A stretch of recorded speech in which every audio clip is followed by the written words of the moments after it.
Hello everyone, welcome to AirLab.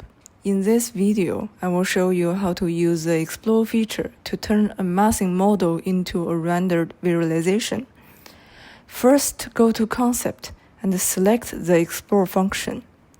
You will see a tip asking you to upload a massing model image or a concept sketch. Simply drag and drop your base image into the upload area. Here, you can keep the setting as default. On the left side, choose a preset template. After selecting a template, click Generate. If none of the preset templates fit your want, you can also upload your own reference image.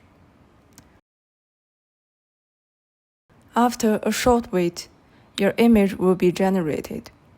The result looks great. Give it a try yourself.